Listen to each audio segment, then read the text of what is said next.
તમારા ઘરને ધન દોલતથી ભરી દેશે આ વાસ્તુશાસ્ત્રના 40 નિયમ।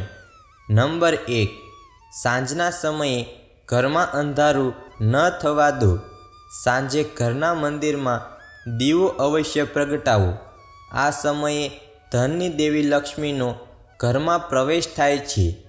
જો આ સમયે ઘરમાં અંધકાર હોય તો મા લક્ષ્મી પોતાનો રસ્તો બદલી નાખે છે અને બહારથી નકારાત્મક ઉર્જા ઘરમાં પ્રવેશ કરે છે।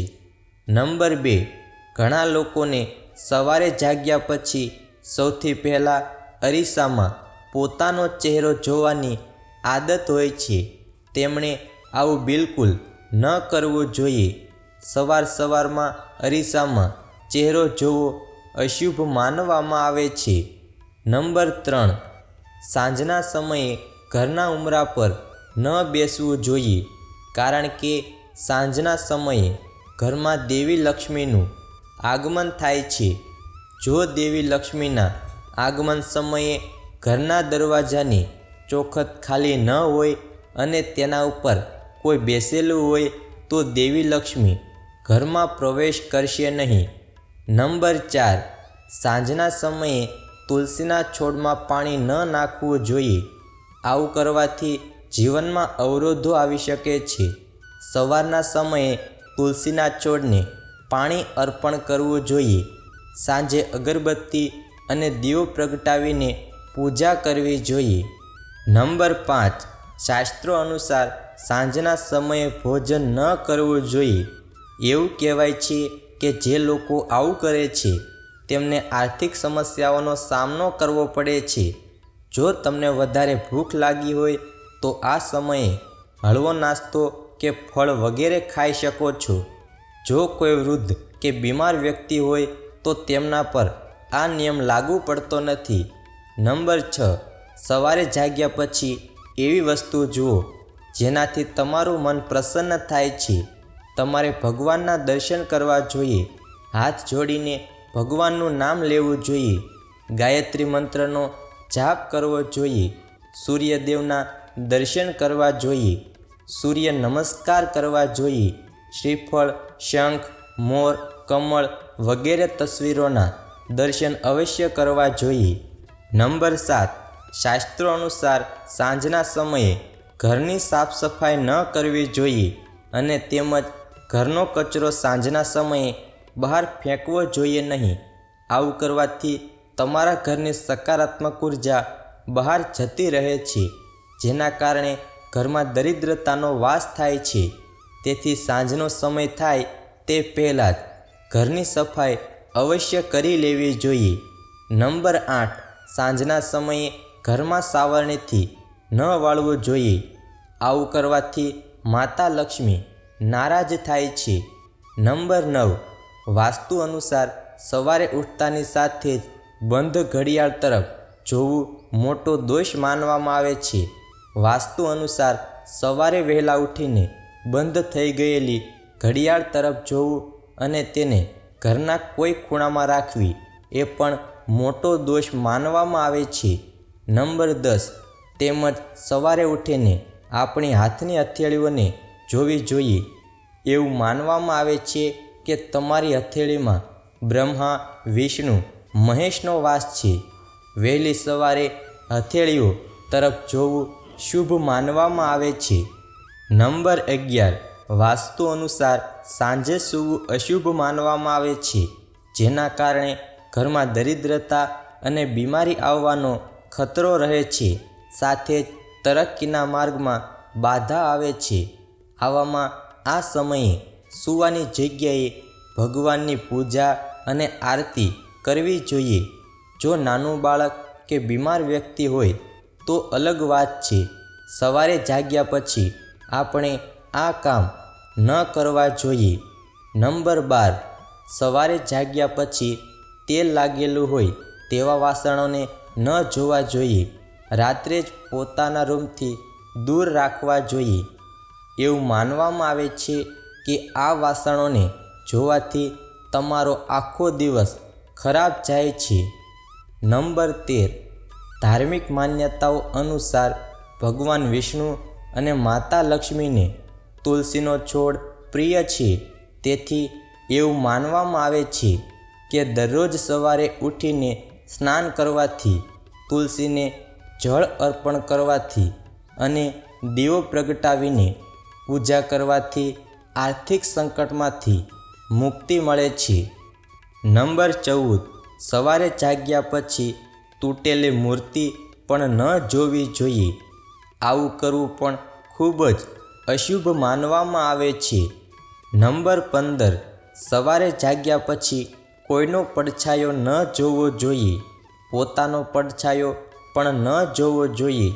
સવારે ઉઠ્યા પછી પડછાયો જોવાથી વ્યક્તિના મનમાં તણાવ, ભ્રમ અને દુઃખ ઉત્પન્ન થાય છે.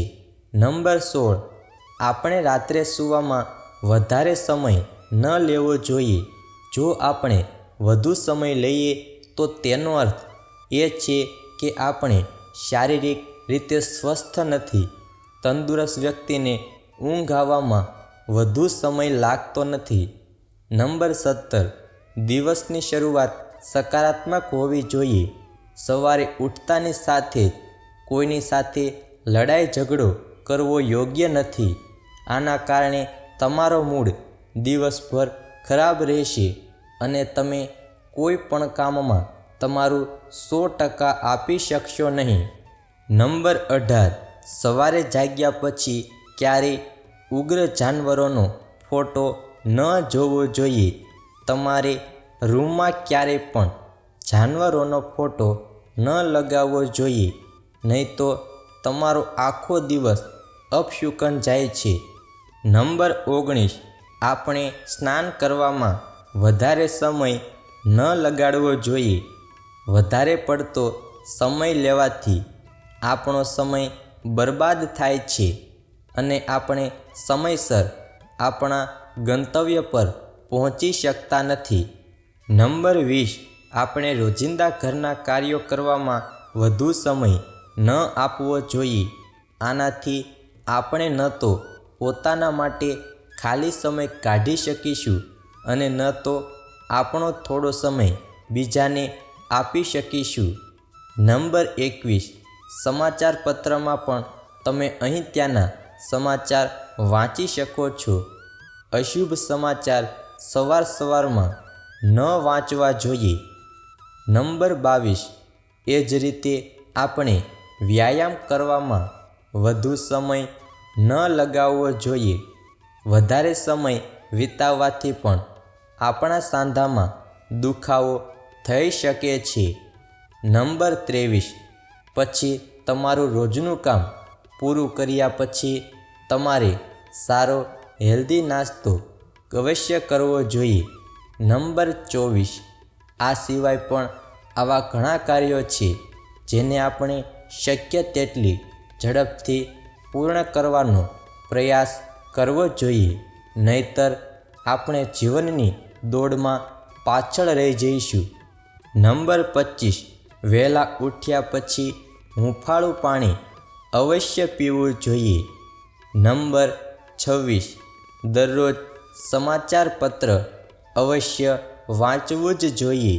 નંબર 27, દરરોજ સવારે વહેલા ઉઠવું જ જોઈએ. નંબર 28, જીવનને વધુ સારું બનાવવા માટે દરરોજ કઈ વસ્તુઓ કરી શકાય, જે કાર્યો દરરોજ આપણે અવશ્ય કરવા જ જોઈએ. નંબર 29, સારું પુસ્તક રોજે રોજ વાંચવું જ જોઈએ. નંબર 30, ચોરી ન કરવી, ખોટી સલાહ પણ ન આપવી જોઈએ. વ્યભિચાર ન કરવો જોઈએ. નંબર 31, માતા પિતાને પણ દરરોજ અવશ્ય પ્રણામ કરવા જોઈએ. નંબર 32, જંક ફૂડ ન ખાવું જોઈએ. નંબર 33, વ્યાયામ દરરોજ કરવો જ જોઈએ. નંબર 34, મેડિટેશન અને યોગ દરરોજ કરવા જ જોઈએ. નંબર 35, રાત્રે સમયસર સૂવું જોઈએ. નંબર 36, ખાલી સમયમાં સારું સંગીત રોજ સાંભળવું જ જોઈએ. નંબર 37, કોઈને હેરાન ન કરો અને કોઈના પર ક્યારેય ખોટો આરોપ ન લગાવવો જોઈએ. નંબર 38, એ કયા કાર્યો છે જે તમે હંમેશા ન કરવામાં ભલાઈ છે. નંબર 39, પરિવાર સાથે સમય અવશ્ય પસાર કરવો જોઈએ. તો મિત્રો, તમને અમારો વિડીયો પસંદ આવ્યો હોય તો વિડીયોને લાઈક કરો, શેર કરો અને ચેનલને ખાસ સબસ્ક્રાઈબ કરવાનું ભૂલશો નહીં મિત્રો.